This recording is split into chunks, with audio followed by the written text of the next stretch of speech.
അപ്പൊ ഞാൻ തന്നെ ഒരു വക്കീലായിട്ട് ഞാൻ വേണമെങ്കിൽ ഒരു കേസ് ഇപ്പം വിസ്തരിക്കാൻ വേണമെങ്കിൽ പ്രതി എന്ന് പറയുന്നത് ജഗദീഷാണ്. അദ്ദേഹം പാട്ട് പാടി ഒരു സമൂഹത്തെ വഴിതെറ്റിക്കുന്നു.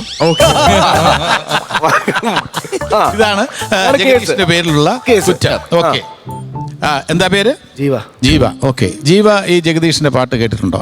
1-2 തവണ കേട്ടിട്ടുണ്ട്. ഓക്കെ, ജീവിതത്തില് എല്ലാ കാര്യങ്ങളിലും വിജയമായിരുന്നോ ജീവയുടേത്? അങ്ങനല്ല, ഇടയ്ക്ക് പരാജയം ഉണ്ടായിരുന്നു. ഓക്കെ, അപ്പോ എനിക്ക് മനസ്സിലായി. ഇവരാണ് തന്റെ ജീവിതത്തിൽ പരാജയങ്ങൾ സംഭവിച്ചിട്ടുണ്ടെന്ന് ജീവ തുറന്ന് സമ്മതിക്കുന്നു. അതിൽ നിന്ന് തന്നെ വളരെ വ്യക്തമാണ് ഈ ജഗദീഷിന്റെ പാട്ട് പലരെയും സ്വാധീനിച്ചിട്ടുണ്ട് എന്നുള്ളത്.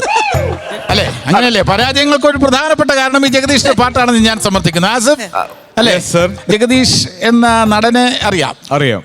അദ്ദേഹം പാട്ട് പാടേണ്ട കാര്യമുണ്ടോ? അത് പലപ്പോഴും എനിക്ക് തോന്നിയിട്ടുണ്ട്. എന്റെ വാദം ശരിയാണ്. ഈ ജഗദീഷ് എന്ന ഗായകൻ ദാസേട്ടൻ പാടുന്നുണ്ട്, MG ശ്രീകുമാർ പാടുന്നുണ്ട്, ജയേട്ടൻ ഒരുപാട് പാടിയിട്ടുണ്ട്, റഫി സാബ്, കിഷോർ കുമാർ, അങ്ങനെയുള്ളവരെല്ലാം തന്നെ പാടുന്ന ഈ ലോകത്ത് ജഗദീഷ് എന്ത് ധൈര്യത്തിലാണ് പാടുന്ന യുവർ ഓണർ. ഇത് മാത്രമാണ് എനിക്ക് പറയാനുള്ളത്. Thank you very much. Urvashi, ഞാൻ ഒരു അനുഭവം, ഉർവശിയുടെ അനുഭവം എവിടെ വായിച്ചിട്ടുണ്ട്. വളരെ സുഖകരമായിട്ട് ഉറങ്ങുന്ന അവസരത്തിൽ ജഗദീഷ് പാടുന്നത് സ്വപ്നം കണ്ട് ഞെട്ടി ഉണരാറുണ്ട് എന്ന് ഞാൻ അപ്പോൾ ഉർവശിയുടെ വളരെ സുഖകരമായിട്ടുള്ള ഈ ഉറക്കത്തെ വരെ തടസ്സപ്പെടുത്തുന്ന ഒരാളാണ് ജഗദീശൻ ഞാൻ പറഞ്ഞാൽ. ഇല്ല, ഞാൻ 2 പ്രാവശ്യം ജീവിതത്തിൽ ഞെട്ടി ഉണർന്നിട്ടുള്ളൂ. ഒന്ന്, കിഴക്ക് വെള്ള കീറിയ ശബ്ദം കേട്ട് ഞാൻ ഞെട്ടി ഉണർന്നു. രണ്ടാമത് ജഗദീഷ് ചേട്ടൻ പാടിയപ്പോൾ ഞാൻ ഞെട്ടി. വളരെ നല്ലൊരു ഗായകനും നർത്തകനും കൂടിയായ ബിജുക്കുട്ടിന് ജഗദീഷിന്റെ പാട്ടിനെ കുറിച്ച് എന്താണ് പറയാനുള്ളത്? ഞാൻ പറയണത് നേരത്തെയൊക്കെ നിർത്തേണ്ടതായിരുന്നു കേട്ടോ. ഈ കേസിലേക്ക് പോകേണ്ട ആവശ്യം ഉണ്ടായിരുന്നില്ല. പാട്ട് നേരത്തെ നിർത്തിയിരുന്നെങ്കിൽ ഈ കേസിന്റെ ആവശ്യമില്ലായിരുന്നു. അത് വളരെ കറക്റ്റ് ആയിട്ടുള്ള പോയിന്റ് ആണ്. ജഗദീഷ് വളരെ നേരത്തെ നിർത്തിയിരുന്നെങ്കിൽ ഈ സമൂഹം വളരെയധികം പുരോഗമിച്ചേനെ. നസീർ സംക്രാന്തി, താങ്കൾക്ക് ഈ ജഗദീഷിന്റെ പാട്ട് നിർത്തണമെന്നാണോ തുടരണമെന്നാണോ?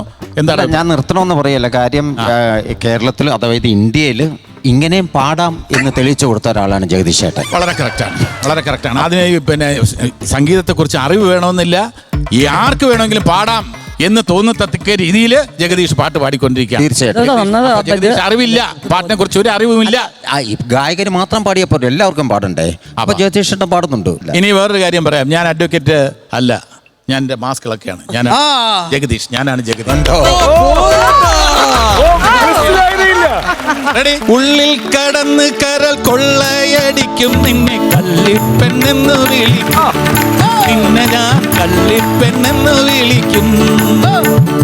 ഉള്ളിൽ കടന്ന് കരൽ കൊള്ളയടിക്കും നിന്നെ കള്ളിപ്പെണ്ണെന്ന് വിളിക്കും, നിന്നെ ഞാൻ കള്ളിപ്പെണ്ണെന്ന് വിളിക്കും.